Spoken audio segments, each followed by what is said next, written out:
vai usar uma nova ferramenta que é o histograma. Não sei se vocês já ouviram falar em histograma.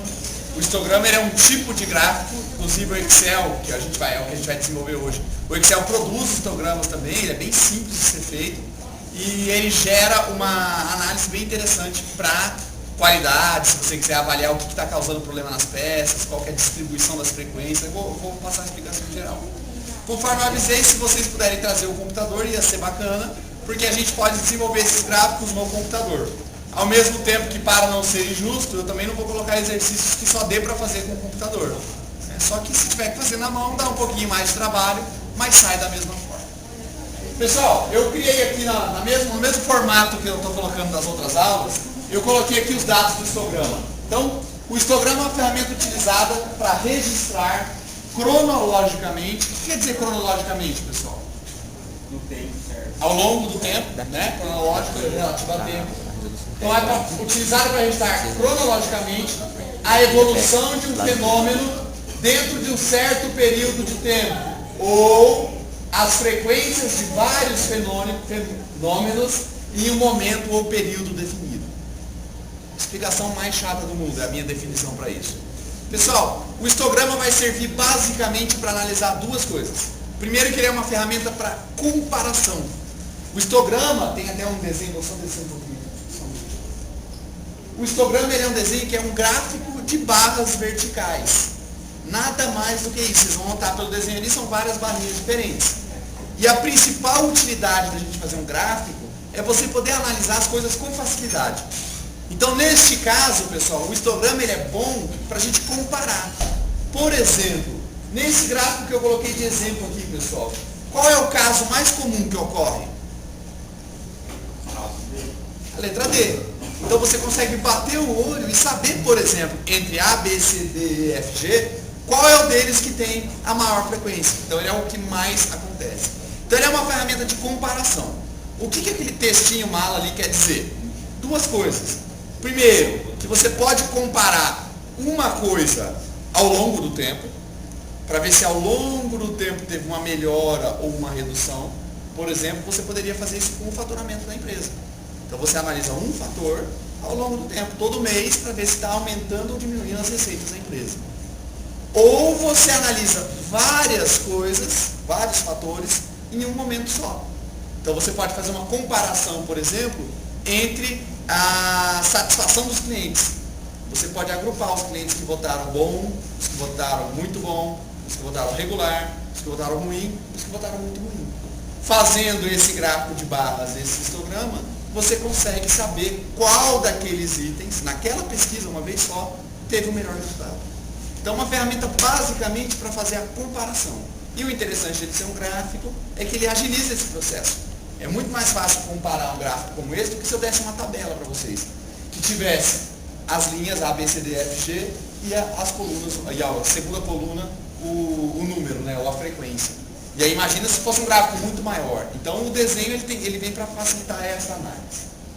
Então é um gráfico estatístico de colunas que mostra a variação de um grupo de dados relativos a uma mesma variável por distribuição de frequência. Pessoal, a gente falou bastante de frequência no diagrama de Pareto. O que é frequência? Quantidade de vezes que acontece. Quantidade de vezes que isso ocorre ou que isso incide.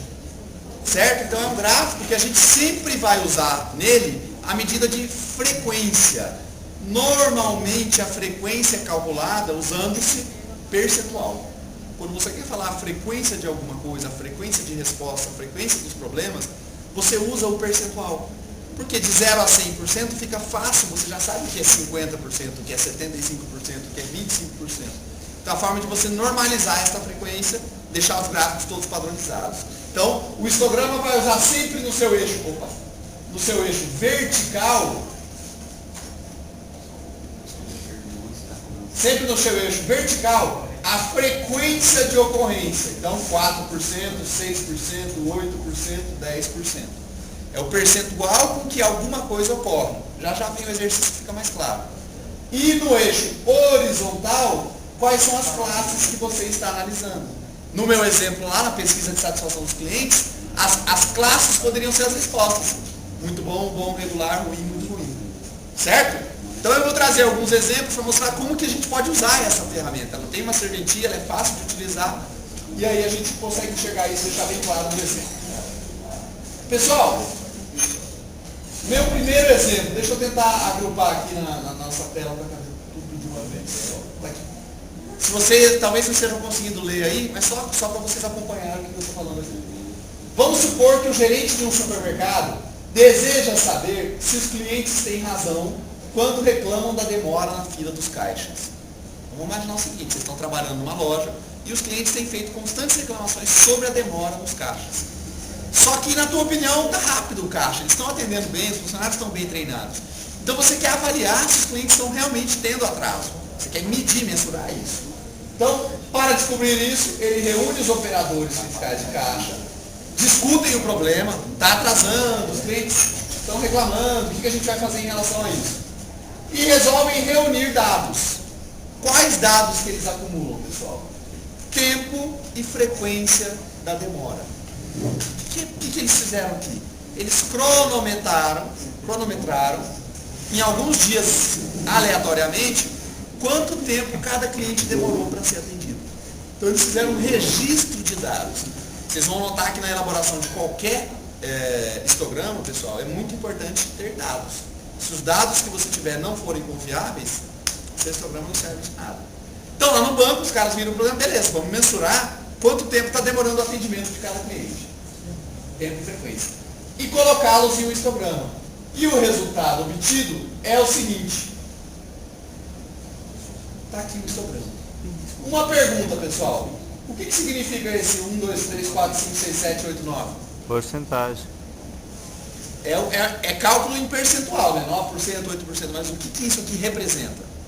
Frequência. Percentual do quê? O que a gente acabou de entrevistar? Sim. Os clientes. Então isso aqui significa o percentual que cada classe de clientes de demora dessas aqui representou. Então olhando aqui eu sei que 9% dos clientes tiveram um atraso de 1 a 6 minutos. Sei que 8% dos clientes atraso de 8 a 12 minutos. Sei que 1% dos clientes atraso de 30 a 36 minutos.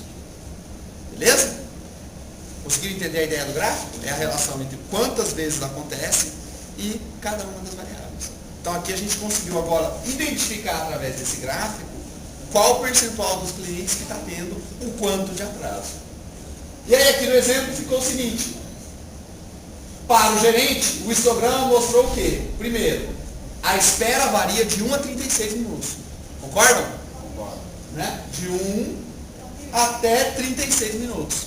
Esse é o tempo de demora que os clientes afirmaram ter tido naquele dia. Depois, é mais provável o cliente esperar de 1 a 6 minutos. Faz sentido?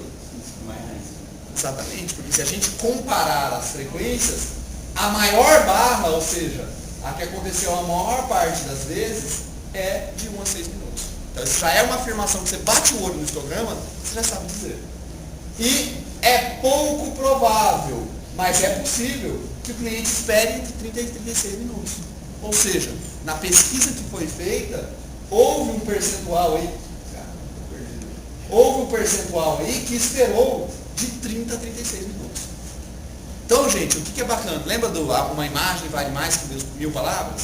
É a mesma coisa aqui. Talvez se a gente tivesse que escrever essas conclusões e talvez outras conclusões que esse gráfico possa trazer, a gente ia ter que gastar um monte de palavras ou fazer uma tabela enorme de dados. Agora aqui não, a gente monta um gráfico de barras onde você bate o olho e percebe essas informações. Por isso que é interessante e importante conhecer e saber usar a ferramenta de gráfico. E aí o Excel está aí para ajudar a gente a fazer isso. Aí uma conclusão, uma sugestão de melhoria, né? Para melhorar a qualidade do atendimento, após descobrir o motivo de por que os clientes estão demorando tanto para ser atendido, o gerente do supermercado pode estabelecer uma meta para diminuir as esperas superiores a 18 minutos.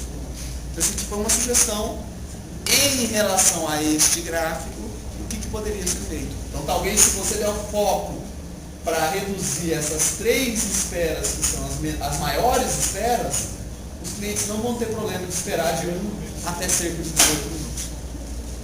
Certo? Então isso aqui assim, foi medido numa hora, tipo, grande volume no supermercado e etc. Pessoal, Este é o meu primeiro exemplo para vocês, que dá um dos possíveis usos do histograma. Tá? Os usos são bem variados, você vê que o exercício de baixo já muda bastante o foco. Galera, tranquilo o nosso exemplo? Vocês conseguem imaginar como é que monta esse gráfico de barras?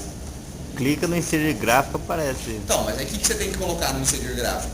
do lado dos dados Quais dados? que capta na pesquisa. O que você captou na pesquisa. Então você faz uma coluna para o percentual de vezes que apareceu e uma coluna do tempo que demorou. Bom, vamos trabalhar. Ah, Pessoal, agora é com vocês. Tá? Vou dar uma lida aqui e vou passar a bola para vocês. A gerência de recursos humanos de uma empresa mecânica estava preocupada com o número de acidentes de trabalho e queria descobrir qual era a parte do corpo dos acidentados mais afetada para saber aonde atuar em relação à segurança. Os dados da pesquisa foram colocados no histograma que ficou da seguinte forma. Então aqui eu tenho a frequência com que acontece e as partes do corpo que são afetadas. A pergunta é, o que o histograma indica?